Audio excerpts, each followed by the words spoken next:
story that's been sort of dominating our world. I look after foreign exchange, as you know, and we've just been writing about nothing but the EU crisis. The European financial crisis. Where are you headed? And you're wearing, to celebrate the fact that your biases might be in one direction, some Ben Franklins there. Very nice. I was down yesterday interviewing Jim Grant of Grant's Interest Rate Observer, Jim who Grant, of course is a big gold bug. Yeah. So I thought I'd wear my fiat currency tie, but it didn't. He would prefer you to have a big gold bar hanging around your neck. That's exactly right. I was going to wear gold bullion, but it would have weighed you down a bit. I think the cost was prohibitive. Yes. Yeah, I was thinking about the European financial crisis, as we all are, and I realized that it's making me feel like I'm an idiot. Now, of course, many readers may say, well, we've been saying this for years. You opened the door wide open there, Brett. But I feel like a fool. I've been watching this and I'm going, it's sort of like watching a board game where someone hasn't explained the rules to you and everything is very baffling. And the longer it's gone on, I thought it would become clear, and the longer it's gone on, the more questions I have. And I don't think...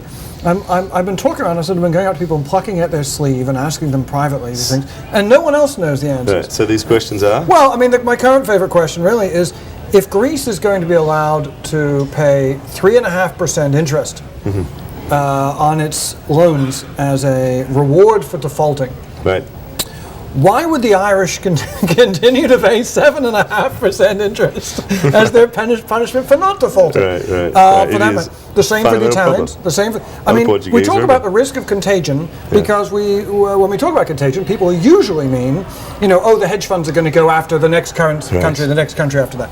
Whereas actually, you could also say, well, isn't there contagion also could work in the sense that the people, if 3 months or 6 months from now, Greece has been sort of reinflated by its default and by revaluation, lower interest rates, and their economy starts picking up. At some point, the people of Ireland may say, "Me too. I want a piece of that." What's going on here? Well, it's clearly a major concern. I mean, in the sense that the European officials do talk about this all the time, about how, I, like you, am not quite sure that they've come up with any solution as to how to do that. Yeah. It's not, and listen, that's not the only question I have. I mean, I am astonished that they are essentially rigging this default so that they hope it doesn't trigger the credit default swaps. Well, credit default swaps are insurance contracts that were purchased for whatever reason, and there may be some speculators may have bought them, and some people may have bought them for perfectly sound, honorable reasons. And the reality is they're purchased from somebody else who was willing to sell the contract. And the European Union is basically intervening and stealing money from the people who bought the insurance contracts and transferring it to the people who sold them. Well, I mean, how can this possibly be justified? Well, the other question behind it is, if in fact that's what you're doing to that market, what does it do to the future risk appetites of people who want to buy bonds? If in fact you use this as a hedging mechanism, you don't trust that mechanism anymore. That's exactly right. It's as if you invalidated flood insurance and then hope people were going to go out and buy houses in a flood area. You know what the Europeans would say to you? They would just simply say, look, of course, there is collateral damage through this process.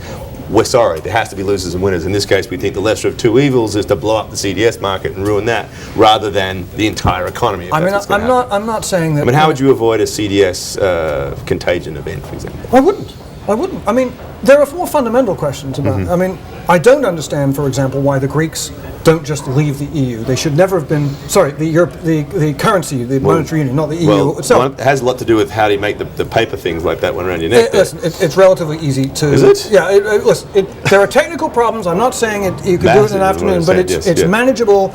Greece could leave the currency union and relaunch the drachma. They should never have been in monetary union. They lied all the way along about that. I think there's a few doubts about the fact that they should never have joined. I don't understand why the European Union decided to draw the line in the sand around Greece, which was indefensible, rather than Ireland, which was much more defensible. They've totally shot their credibility. We've spent 2 years telling us Greece would not default, and here we are, as far as I can tell, Greece is defaulting. It's absolutely fascinating. Lots of spilt milk, I think, without a doubt. There's no doubt that they've screwed this up along the way, but whether or not they can get out of it, I don't know. Well, that's all we have time for now. One day we'll have those questions answered. I'm not quite sure they're going to happen in a hurry. I'll come on. All right.